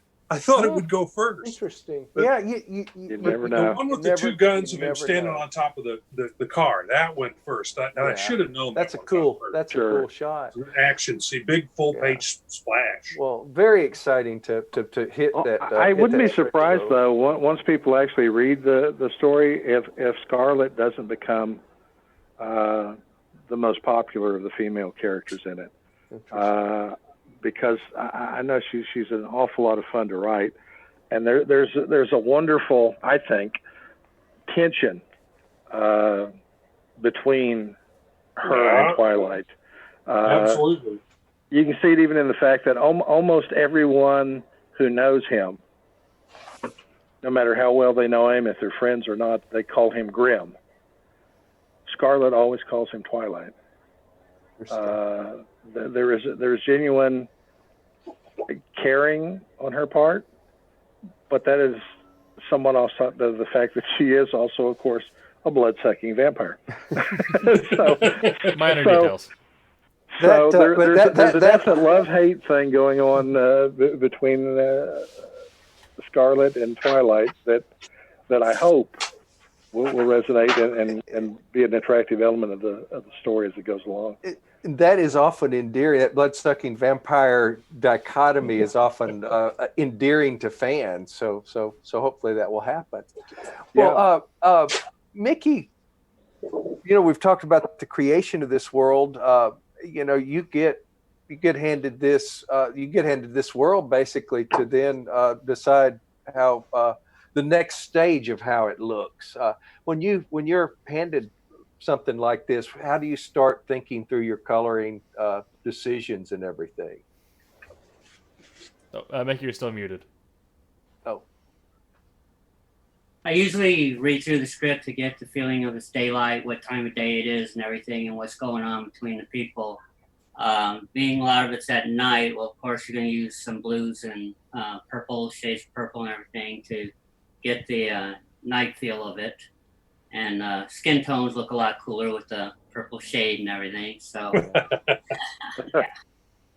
and then the ones that have sunset, well, you use a lot of the oranges and stuff to bring out the sunset, and then you switch to the blues and the purples for the nighttime stuff. A couple of pages, some of the ones I did, I threw in a moon, full moon and stuff in the back. And you can see the blue reflecting off the buildings and such. The vampires, of course, are dead, so I try to use a pale gray color for their skins and such. So kind of just a lot of thought about realism juxtaposed with fantasy. Right. And I guess a lot goes to mood. Do you get in a different mood to color a horror comic? Or is it? Yeah, it's different from like the stuff I usually work on, like Toy Story and stuff. Though it's you got to really change up the whole color palette. Yeah. A lot of the stuff I've done have been like superheroes and cartoon characters, and they're a lot more lively, more primary colors and stuff. So you got to switch to a lot of muted colors, a lot of blues and purples, and mute the colors a lot. So. Interesting. It's a good change. Did you have a favorite character in this mix to add color to? No, I like the hero. fun to work with him. He looks great, and yeah, he is blonde, which Morrison was not blonde, was he? So he's got a little bit of a uniqueness to him, or whatever, so to speak. Well, excellent. Well, Barb, to step back to Divinity, I think maybe steady viewers here have heard about it, but tell us again about the characters and the powers that are at work. We have Twilight Grimm is sort of a horror fantasy, I guess we would say, and Divinity is kind of science fantasy, science fiction. Fill us in on who we're going to meet in that comic, and also I want to talk about the relationship between you and RA in creating Divinity. That's what I've been waiting for, because this is the first time that RA has been available to talk with Divinity with me. I kind of came up with the idea of Divinity through a dream, actually. I mean, I had been subconsciously tossing about the idea of the ability to heal for 2 or 3 years. I've got a daughter who's got chronic health issues, and I've got a brother that last year was diagnosed with stage 4 cancer. And everybody wants to help their loved ones, and I kept thinking about how wonderful it would be able to just magically heal my loved ones. But then I got to thinking about it, and would it really be all that wonderful to have the ability to heal? Everybody thinks like, well, yeah, absolutely, positively. But seriously, think about how it would impact your life. If anybody found out, you wouldn't be able to walk out your front door without being mobbed in the street. You wouldn't be able to go anywhere. People would be wanting to touch you or begging you and say, save my daughter, save my son, save my husband, my mother, whatever. And everybody would be begging you. You couldn't possibly help everybody. It would be horrible. And then on top of that, then you would have the evil factions that would want to get their hands on you for various reasons. The pharmaceutical companies, the black ops sites, the dictators who would want to have you in fixing all of their owies. And on and on, the religious fanatics that either love you or want to kill you. And it just gelled one night, and it all came together in my head. And I had this little 11-year-old girl who, after a near-death experience, she develops this healing ability. And she is the only one in the story that's got any superpowers, if you want to call it a superpower, or supernatural power, whatever you want to call it. And she tries to keep it a secret, but it doesn't work out too well. And all of a sudden, her parents mysteriously die. And her older brother, 24-year-old Zachary, her name is Divinity, or Vinny for short. Her older brother, Zachary, who wanted to be a career Marine, all of a sudden is called home on a hardship discharge. And here he's got guardianship of his 11-year-old half-sister, who he barely knows. They're 13 years apart in age. So you've got a Marine and a tween, and that's a recipe for disaster right there. And all of a sudden, they're thrust into this mystery of what happened to their parents. And things go from bad to worse, and they end up having to go on the road. And eventually, they're going to hook up with Zach's fellow Marine who's been out for a couple of years, Olivia Barnes. And it's going to become a roadshow. And I had always wanted to do it as a roadshow or an adventure like that. But it was R.A. who came up with the idea of an overarching villain. And he actually said he wanted to structurally make it like The Fugitive or The Incredible Hulk. And I'm going to let him take it from here. Okay. Well, obviously, Barb gave me a great concept to work with. I think this is one of those books too. Again, I think some of the people watching and listening, if they're like me, they like to hear sort of behind the scenes and the making of stories. And one of the things that may surprise them is that sometimes even when you create a character or a concept yourself, they don't necessarily spring like Athena full grown and full blown from your skull.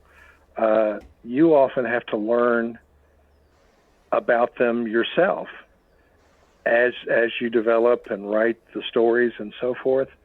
And that's part of the hard work of creating, but it's one of the joys of to be able to do that. And again, I think it might surprise some people that just assume that, from page one or from issue one, that the creator of something already knows everything there is to know about a character and their story and so forth.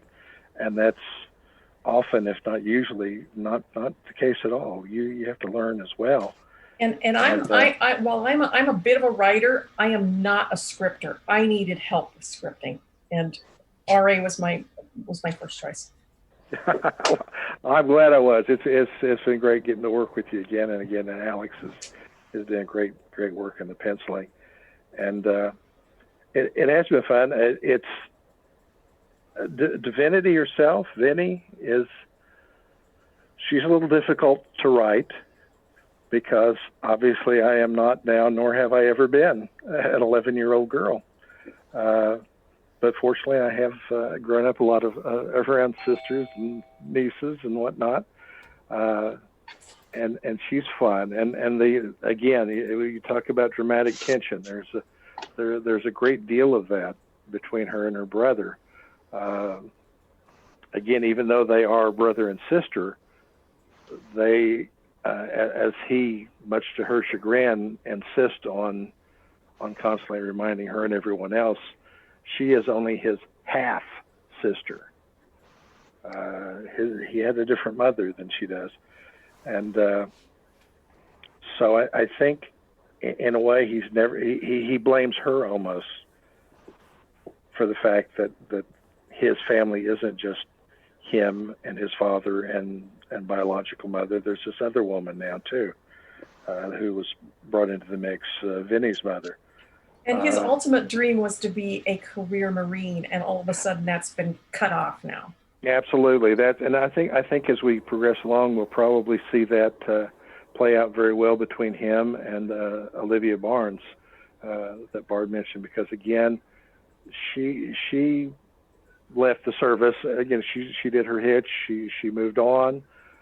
There was closure for her as far as the military goes. There was none for Zach. He didn't want there to be closure, at least not yet. And again, I think some of itself and some of the resentment that he feels, and it's irrational, of course, as many of the things we feel are, because Vinny had nothing to do with this. She's not responsible anyway for him being in this position, but he being human as well, kind of blames her and resents her.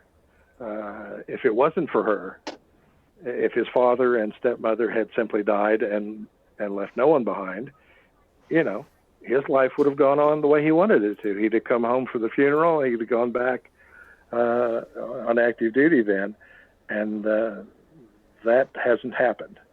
And so I'm like that. Again, I describe these negative things, but as we go along too, we see there is some resentment. There's some anger there on his part, but as we'll learn, he knows deep down. He knows that it's not Vinny. None of this is Vinny's fault. That he shouldn't take out his frustrations on her, even though he does. And we'll come to see that there is genuine feeling between these two, and that I think will be a part of the journey. They are literally on the road in a physical sense, but they're on another journey too, an emotional journey of discovery for both of them. And I think that is an element that is going to I think appeal to people. I think they'll be able to relate to that. Once you get past our one impossibility that we're allowed in a story, her ability to heal people with a touch, it's just a story about people who are trying to make a connection and it's sometimes not easy to do so. And that's at the heart of the story, I think. I think it really kind of confirms the Anna Karina line or whatever. Every happy family is alike. Every unhappy family is unhappy in its own way. And certainly, we have a unique set of characters here dealing, around this fantastic situation. Go ahead.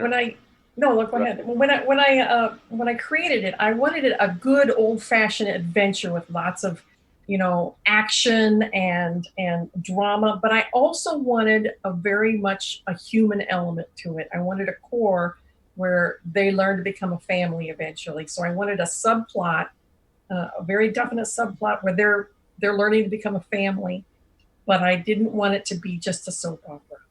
I wanted a lot of action and adventure and a what happens next kind of factor. And RA just brought that in every sense of the word. We go back and forth and we talk about different aspects of what I want to see and what he makes suggestions. And that's when he brought, I originally did not have the overarching bad guy. I just had a series of vignettes. Going from situation to situation to situation. And it was RA's suggestion to bring in the looming over figure of this evil cabal. And go ahead and tell them about that, RA. That's your deal. Well, as Barb alluded to,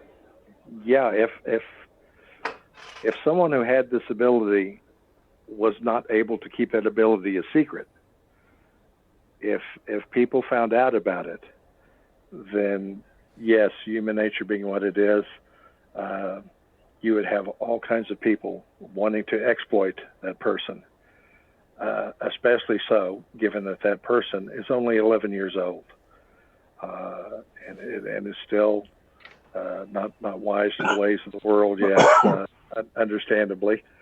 And so, in the same way that Barb mentioned some of our precedences like the fugitive, etc. If you can remember those old stories, there was a short live series that was called "Run for Your Life," and the overarching concept behind it was a man who had been told he only had a year or 18 months to live. Well, what do you do with those 18 months then? And that was the basis of the series. But within that larger scheme, you've only got 18 months to live. Each episode then was its own self-contained story as he went along trying to make the most of the time he had for him. So I saw that with Barb's idea here that it would lend itself perfectly to individual storylines as a self-contained miniseries or even just an individual issue, for instance. But that again, it would help, I thought, to have again the larger overarching kind of scheme as well, and that's what we have. We have a very mysterious group that has learned about Vinny and her abilities. Let me, sorry to interrupt, RA, but Mickey has to leave us, and I want to get back to that. But I want to thank Mickey for joining us tonight. And Mickey, if you can turn the mic on, we'll tell you good night. And tell us again the things. Are there things on Amazon now that we can watch? Amazon Prime? It's in production right now. It should be out at the beginning of next year. Okay, cool. So keep us posted, and we will certainly shout that out far and wide. And thanks so much for coming and talking to us tonight, and thanks for your great work on these projects, especially. Thanks, Mickey. Appreciate it. Thanks for bringing me on the team. Pleasure working with you guys. Like I said, I've known John since, I guess it was 2000 when I first met him working on Beta, and he's the one that put me kind of in touch with you guys. Said he was working with you, and that's how I got involved with all you guys. So it's a pleasure. First time meeting all you guys in person. So likewise. Nice to meet you. Yeah. Nice to have you here tonight for sure. And we will be watching for more, and of course be enjoying the great work when Twilight Grimm rolls out. So Thank you. thanks. Look forward to it. It's been fun. A lot more to come. Yeah. Have a great evening, man. All right, you too. Thank you. Thanks. Well, I'm sorry to interrupt there, RA, but no, not a problem. Not a problem. Didn't want Mickey to get away. He was having to leave. Didn't want him to get away without telling him good night there. Absolutely not. Absolutely. But so the big cabal, the big bad, really gives that tension that I think an ongoing story really needs. Yeah, I think, and there's kind of an element we talked earlier about some of my influences. That it gives us a little bit of an Alfred Hitchcock pin to hang our hats on here too. Many of his best stories were essentially about more or less ordinary people who, usually through no fault of their own, find themselves thrust into the middle of a most unordinary, extraordinary conflict or situation. And that is certainly the case here. You've got an 11-year-old girl and a young man whose most of his adult experience has been in the structured existence of the military.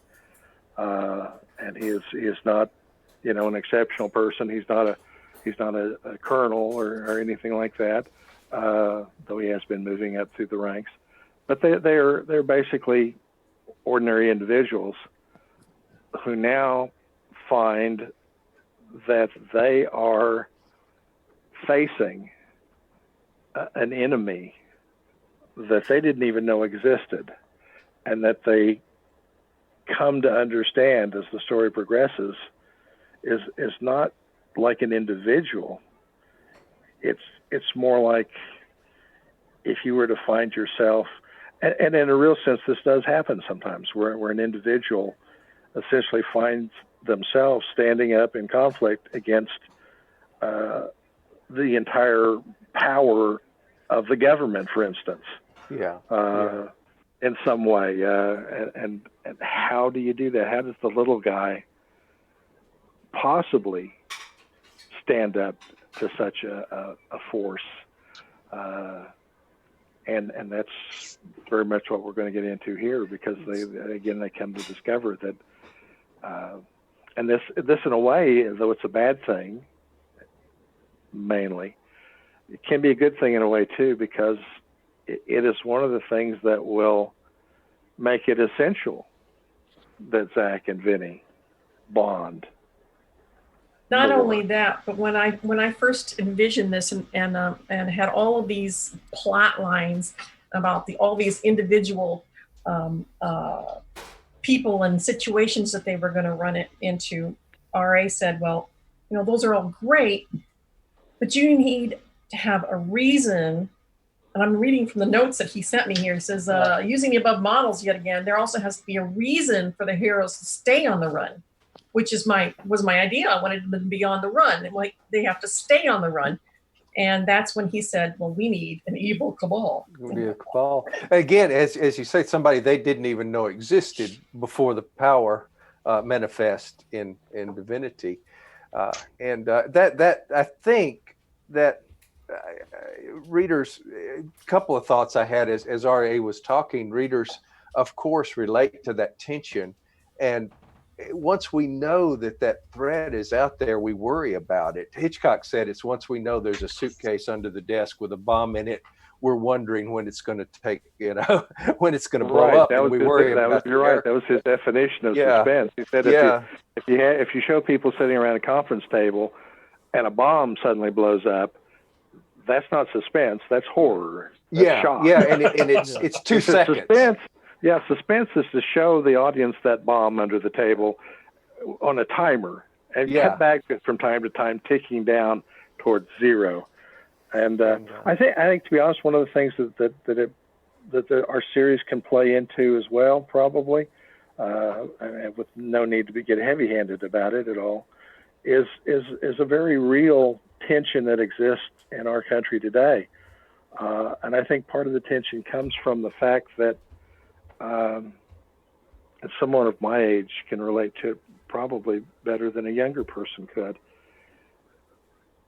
It seems like too many times nowadays, the institutions that people of my age were taught as children were the institutions of society that we could always count on, that we could depend on them for support and protection.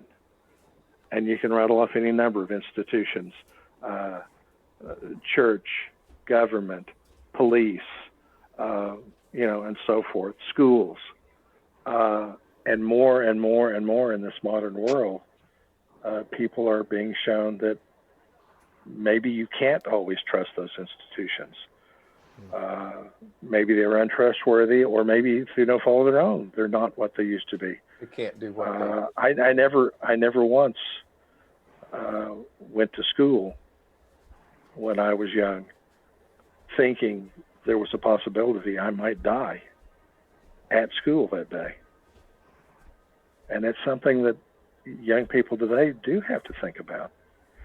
And so that's something that Zach and Vinny, unfortunately, are already starting to learn, is that they may be on their own. There may be people willing to help them, but how do you find those people? And how can you be sure that they really are trustworthy, that they really do have your best interest at heart? And so yeah, it's a concept Barb came up with that lends itself to all sorts of possibilities, and that's what you like as a writer. Ongoing dramas, and of course, all the people they meet will be little stories within the bigger arc. That's and correct. I think stories are often metaphors, and even metaphors that we didn't necessarily as writers set out to create. But I think now with the pandemic, everybody can understand having something that is totally beyond your control suddenly interrupt your life, interrupt your plans and everything. And so, I think it is kind of a perfect metaphor for this moment. She didn't ask for this, but now. Yeah, and that is one of the great sources of stress on people in their lives, is either just the lack of or the loss of, as you put it, control. Mm-hmm. And Maggie Thompson, I had a great compliment for the writing on this, and I give all the props to RA for this, because while the story and the concept, the characters and the plot line were all mine, the scripting was completely RA. And her comment, she left a wonderful review, was when you get to the end of the first issue, it ends in such a way that she says she really wants to know what happens next, and that is a good sign of writing. Yeah, that you want to keep turning. I want to remind everyone that there's a great the great Kevin Van Hook quote that's on the Kickstarter page. But Kevin Van Hook, who is a creator of Bloodshot and a filmmaker, said Divinity #1 manages to bring a fresh take to this story of a young girl with mysterious healing powers. Alex Sarabia's pencils, combined with veteran inker Barb Kaalberg, keeps the tale moving and makes you care for the characters as you're along for the ride. Good stuff! ! And I think that brings up the point that I think what you're describing here is kind of something that readers don't necessarily always say they want, but that they respond to. When we think about a comic, we think about the great action scenes, but the great action scenes don't mean as much if we don't care about who they're happening to, if we're not worried about the people. And I think these are definitely very real people with very realistic lives that are going through these problems. So when the set pieces kick in, they're people we are really worried about. I think that's you guys have really invested a lot of. Well, thank you. You know, you made a very good point about that too. I'm sure we've all had occasions where we've been watching a movie, for instance, and at some point it just dawned on us that, you know what, I kind of find myself thinking, gee, I wish a bomb would just blow all of them up and I can go home. Let's get this over with. If I'm not liking any of these people, you know? And that is one of the tricks of the trade, to try to do that. And it doesn't necessarily have to be a hero either. You look at the huge success of, say, the Godfather franchise. Not a story about squeaky clean good guys, certainly, but characters that were developed in such a way that people responded to them and did care about what happened to them. Yeah, we certainly relate to Michael. The son. It's one of those strange phenomenon too that sometimes it happens in the real world. When you get like the fascination with a Jesse James or a Bonnie and Clyde character, there is part of the bad that appeals to all of us on some level, whether we want to admit it or not. But part of it too is that we do all have the ability to differentiate between fantasy and reality. Which is why in real life, obviously, I know I don't want anyone robbing my bank, but in a movie, I can really root for the bad guys, if you will, the crooks, if they're likable characters, to succeed in their attempt to rob the bank or whatever, like Ocean's 11, the casino. You're really with them for the heist. Well, I think the television series 24. Yes, I think the Kiefer Sutherland character was a wonderful character, just fascinating to watch. Yeah. As I tell people, if such a character really exists in our government, I hope they put him down like a rabid dog. Yeah, he's dangerous. Because, guy's out of control. It's a loose cannon. Yeah, absolutely. Yeah. But I think RA, you were saying you're not an 11-year-old girl, but you have people that you can draw on, and you can also empathize, and you also can make some intellectual connections. And I keep him on the track for that. Yeah, too, absolutely. Barb was once an 11-year-old girl. And I raised one too. Yeah. I remember those painful years. Yeah, but what I was going to say, that empathy that the writer and writers, in this case, feel and invest into that, then allows the reader or the viewer, if it's a movie or whatever, to have that vicarious experience and to identify with these people that are not like them often, like you say with Bonnie and Clyde or whatever. Well, I think too that writers are keen observers, or they should be. We watch people, we study people. They don't know it, but hopefully, but yeah. So you learn from everything.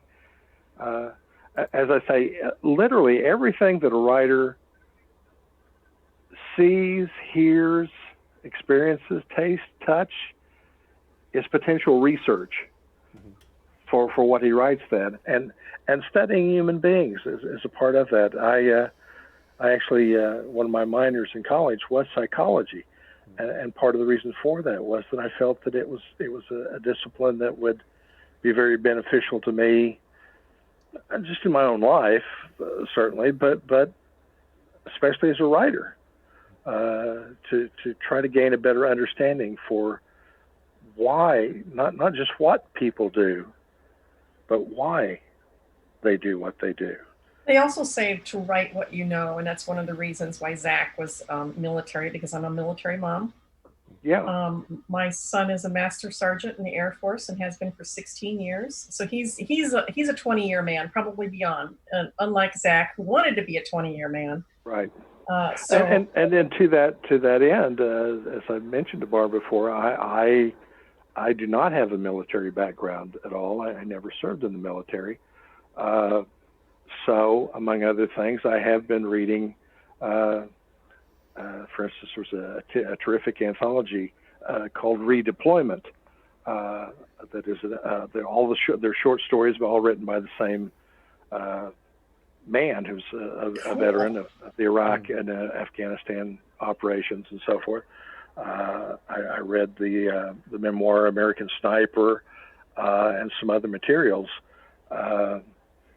Not to make me an expert in any way, I'm not, never will be, but to hopefully give me a little more insight into the military mindset and the way a soldier, sailor, Marine might think or react to in any given situation and so forth. So hopefully I can bring some of that into the scripting as well for both Zach and Olivia. Yeah. Well, great thoughts, guys. We are getting toward the top of the hour, the 11 o'clock hour on the East Coast. So I think we need to think about wrapping up. And we will, before we go, we'll do a reminder about the Kickstarter. But I want to touch base with everyone and let the viewers and the on-demand viewers later know where they can find your stuff. And I will go in reverse order on my screen. R.A., certainly your Scimitar novel and your other novels are on Amazon, right? Are there other places they can find you online? Amazon, certainly. In fact, I do have an author's page on Amazon. Just go to the Amazon book section and type in R.A. Jones and hit search. And you'll find a sampling, a little short bio, and a listing of a great deal of the things I've written. And yes, much of it available through Amazon. With the novels, especially now, there are things like audio versions and ebook versions as well. Yes. Of those that can be purchased Instantaneously. or downloaded. Yeah. So. Great. So yeah, I'm not hard to find out there. So viewers should search R.A. Jones and yes, look for the credits and look for the things that they can buy. So excellent. Barb, where can people find you online? I'm the only Barbara Kaalberg online. There's only two of us in the entire world. The other one is my sister online. She's not on the internet, so it's not hard to find me. My last name is Kaalberg. If you Google me, you'll get about 10,000 sites. But mostly you can find me on Facebook and Twitter. There's art for sale and books on Amazon and stuff like that if you Google it. But come find me on Facebook. I have a public page. So I am on Facebook as well. I forgot to mention that. I'm glad Barb did. Yeah, you can also find me on Facebook. Oh, excellent. Occasionally. Excellent. So say hello to R.A. and Barb. Absolutely. Love to hear from you. And Rob, where can people find you online? Well, I'm also at Facebook, on Facebook, Rob Davis. There's probably a bunch of Rob Davises, but when you start seeing artwork or seeing this ugly mug, you've got the right one, because I don't put weird pictures in my ID circle. I use this mug. I also have my own website, robmdavis.com, and that'll take you to a gallery page that'll show you some of the stuff that I've done. We've also got airship27hangar.com. That's where you can go and check out the Airship 27 catalog. I'm the designer all of those great all pulp characters. All the stuff that we talked about earlier on. It's the revival pulp characters. Plus, there's also, once we got started into that, then we had writers who wanted to create their own characters set in the pulp milieu, and so we've got all kinds of things. We've got anthologies, all that you can find out at airship27hangar.com. There's also my self-publishing comics. I've done a few comics. One comic that I've written, and I've had some other collaborators that we've done some self-publishing things with. I mentioned Daughter of Dracula earlier. That's available. Yeah, that sounds exciting. And we have a Facebook page there. It's Redbud Studio Comics. That's on Facebook, and then Airship 27 Productions also on Facebook. So and just to highlight something that RA didn't cover, we are about to release one of his latest novels called, and okay, I went blanking on it for a second. The Road Twice Traveled. Thank you. I was going to get it backwards. The Road Twice Traveled. The interior is being proofread as we speak. Yeah. So maybe in the Right. next week or so, that will actually be out. I illustrated the inside with shaded pencils, so it has kind of a soft feel. Usually, what I use is inked pages like you would have in a comic book. This actually has shaded pencils in it, so it's got a little bit different feel to it. But this is unlike anything else you've seen from R.A. Jones. But it's a great book, and that's all I'm going to say about it. Cool. To say much more might give too much of it away. But it's So- The Road Twice Traveled. The Road Twice Traveled. Everyone remember that and look for it. Right. And Tim, where can people find you? I am on Facebook, Instagram, and Twitter at TimTKWriter. Unfortunately, I'm not the only Tim TK. The other one is a sportscaster for ESPN. I'm also on TikTok at Tim Doesn't TikTok, and I'm here on Twitch at Agro Bacon, where I'll be live later tonight with Dawn of War. Very good. Very good. I am Sidney Williams, and you can find me at sidisalive.com, sidisalive.com. And I'll just hold up one thing while I'm here. My novel, Dark Hours, one of many, but a fairly recent one. And so we'll do a plug for that for me. And we will remind everyone of the Kickstarter. We're still at, 6,400? It's somebody backed out. So Oh, we're down to it's back to 63.54. 63.54, still in the right realm. Yeah. For the extras and everything. So still time to get on board, get these great comics, get some of the great extras, the artwork. If you're a fan of original art and of many kinds, it's there. So hop on. And 60 odd hours left to go. Let me remind you that Silverline will be back on at 9 p.m. Sunday Eastern Time with Roland Mann hosting and many great creators on hand. And Silverline will also be back at 9 p.m. Monday with a one-on-one with inker Tommy Florimonte, who has been on the show, friend of Silverline, regular guest here on Silverline Live. So we will sign off tonight, and we will say, make mine Silverline. Thanks, everybody, for being with us. Night. Thank you. Good night. Good night.